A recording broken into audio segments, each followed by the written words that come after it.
So the princess got her sweatshirt. Thank God. And now we're going to talk about love. What's your greatest fear in love?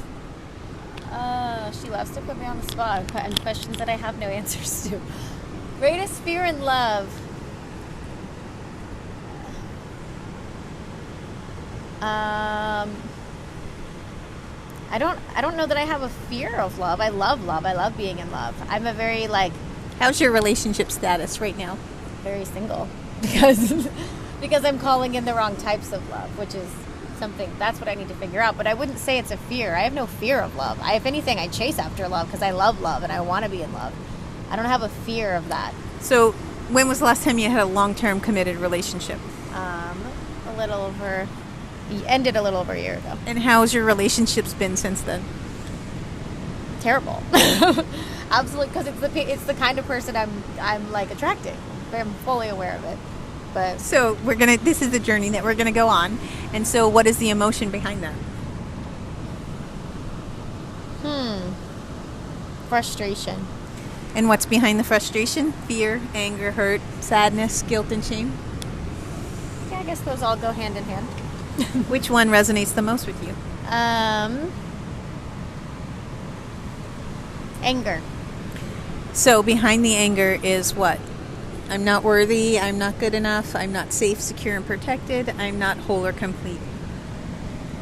The problem is I believe that I'm amazing and that they're not seeing my greatness. But it's the ones I'm going after. So they're not seeing your greatness, so it's all them. It's a reflection that I'm clearly not seeing my own greatness. I get it. I see what you did there. See, I'm really good at what I do, actually. So So if you're not seeing your greatness, why? Why are you not seeing your greatness? Because I haven't met someone like you to bring it out of me yet. Well, I'm a girl. Let's talk about... It doesn't matter who's going to bring it. It doesn't have to be a guy to bring it out of me. No, it doesn't. Love is love. But what we're saying in general, is as for relationships, you want to be married, you want to have a family, you want to be with, a man and have babies, right? Correct. So girls are safer when that's the case. When you're attracted to a man, girls are safer, right? So I'm safe. That's fine. But what about a man in general? Walk me through one of your relationships that you're having super fun, you're super attracted to them, and then click, and then you're out. What does that look like? Well, when you look back at the type of person, there were so many red flags from the beginning. There was probably nothing good about them. But in the moment, I go after fun and excitement, and it's fun in the moment. But it's complete toxicity. So maybe there's somebody out there that's fun and incredible, but there's nothing external that's not going on internal, right? And so look deeper. What does that even mean to you? Sorry, ask the question again. What have you not dealt with that you need to deal with? Because your husband's out there waiting for you.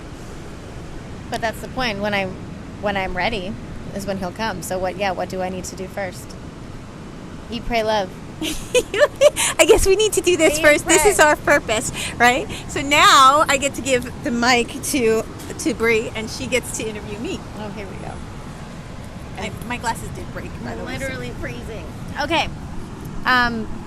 What do you want? You want me to do the same sequence of questions, or just? I think you're the interviewer. Take it over. Let's see. So Noelle. So many good things. We already talked about food. Did we talk about food with me? I don't think we Yeah, you did. Yeah, I guess I did. Yeah, I mean, growing up, I definitely didn't have the best relationship with food, but food's never really been one of my issues. It's been okay. I think it was more body image than food, for sure. Yeah. And how you even now you were saying this morning, you look in the mirror and you're like, oh, I feel chubby, but of course we all have these issues, and it's that compare game, right? The way that society is, we're constantly comparing ourselves to other people in every way, not just body, but business, money, everything, love. So how do we get away from that? Gosh, I think that you just look within, right? I think that for me, comparison I'm 50 now, and I feel chubby for me. I don't feel chubby for the outside world. I'm in phenomenal shape for 50. I look amazing. But I think we all have our factor where we're not in the shape that we want to be in. We don't look the way we want, but it doesn't mean that I don't have the self-love. Like, the body image really isn't my problem. I mean, when I was 14 it was, but Right. not at 50. It's just a different level of maturity and a different level of understanding. I love beauty. I absolutely love beauty, and I definitely honor my body. I think my vessel is one of my most important components, and so many people don't feel that way. And for me, a lot of jealousy has come up because I work so hard at it, and so fighting jealousy through the beauty, the points of beauty, which is, coming from a woman, it sounds conceited, but it's not. I just have self-love and self-worth. But many people were jealous of, my body. Many people were jealous of my beauty and my physical aesthetic beauty, and my inner beauty. And that's really just, truly a reflection of them and what's going on with them. But if something's showing up in my external world, that's my internal world, right? So I don't really have body image anymore. I don't surround myself with people that are toxic anymore, or I really just, what I do is, if I see that vibration, I learn from it, and I'm like, oh, okay, there's jealousy, oh my gosh, oh, there's anger there, and so I do the inner work from there. Okay. For sure. Amazing. Now, I want to talk about love and your relationships. Yeah. You ready to talk about this? Oh, I'm ready. Okay, so, I mean, I don't know how deep you want to go, but what has been a recurring theme in your relationships over your lifetime, you think? Reoccurring theme? I have played the co-pilot, for sure. I would say that's the biggest theme, is that when I stand in my power, the men that I have been with don't like me in my power. Yes, I can definitely relate to that. Okay, so why do you think that is? Why do you think that you and I both tend to call in types of men like that, and what can we do to move past that? Well, I think that part of this journey is us finding ourselves in a deeper level, right? And I think that both you and I have a very deep paradigm of how the roles that men are supposed to play in our life. Mm-hmm. And they really have, I have only been in 4 relationships in my life, and they've all been great loves. Like, I have had great love. I'm not saying I haven't had great love, but I don't know that I've had the honor and the respect as a business person or a TV host, or every time that I grew and shined, it was I was dimming their light. Yeah. And it's funny, you see a lot of these really successful women, and they talk about, a lot of times the man or the husband does kind of have to take it takes a really strong, a man who's really secure in his masculinity, right? To kind of take the back seat and let her take the wheel. Like, okay, she's got this. Or share the wheel with you, right? Right? Exactly. Share the stage with me. And that's really, I think that's what I've come to realize, is that a man in his power, the divine masculine, I wasn't stepping up, and I had an issue with my divine masculine because my father was an abusive alcoholic, and then my grandfather was my hero, but he died right in front of me, and I was just ended a relationship for 7 years, off and on relationship, and he said, something pretty damn amazing to me, which was so conscious. He was like, no one's ever going to be your grandfather, and I just stopped, and I was like, there's no man that has ever been my grandfather since the moment he died in front of me, and that was a turning point in my life where I realized, we can have it all, and I think that's our journey, is finding a man that can handle. We're a lot, right? We're a lot. In case you can't tell, we're a lot. And so handling all of that, but that's just us managing our internal energy, and maybe we have big things to do before we find the love and piece. I think that's the answer right there, is that we're just, at least for me, I feel like I'm not there yet. I haven't done all the things I need to do with myself in order to call in that person that's going to be a good fit for me forever. Yeah, and forever, for me, I think that you and I are so similar that I truly want everything. Like, I want no limits. Yeah, and I want my equal, right? And so I think what we were calling in is somebody that, the amazing humans that we have called in, right? Mm-hmm. And you've had great love too. 100%.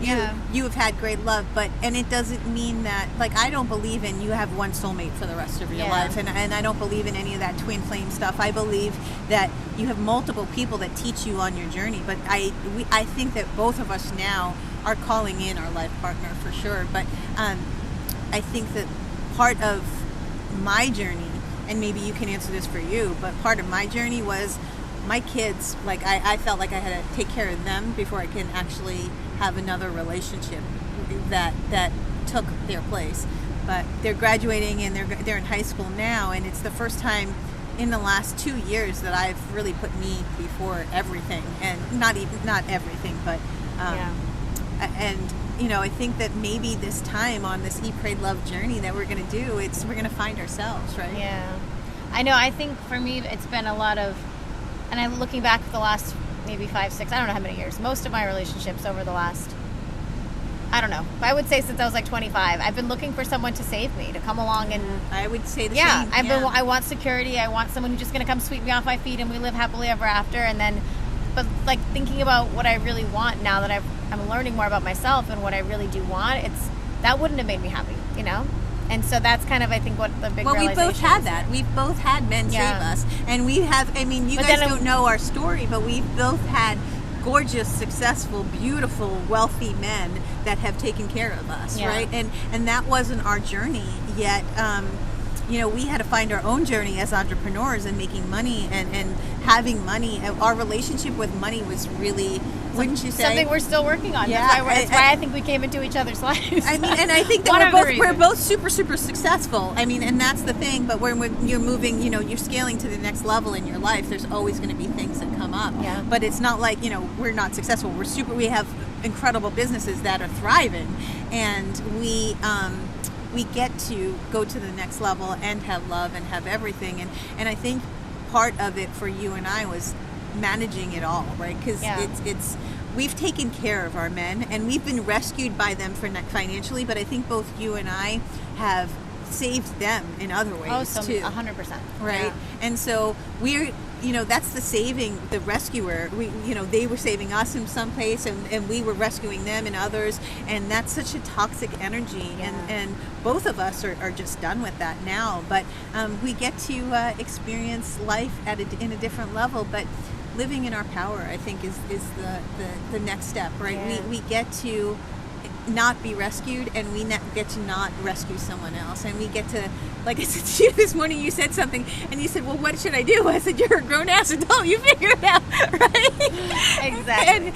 And maybe that's what, with our men, and the men being with us, like, we're grown-ass adults, maybe we take care of ourselves, and that's it. That's the missing piece, is that we are now independent, beautiful entrepreneurs with incredibly successful businesses, and this is when the divine masculine comes in, right? Yeah. I love it. Well, we love you guys, and we're going to go on this beautiful journey of Eat, Pray, Love with you. Thank you for being on this journey with us. Thank you so much for everything that you guys are, all the support you've given us along the way. We're going to have this beautiful ride, and let's get it. We love you.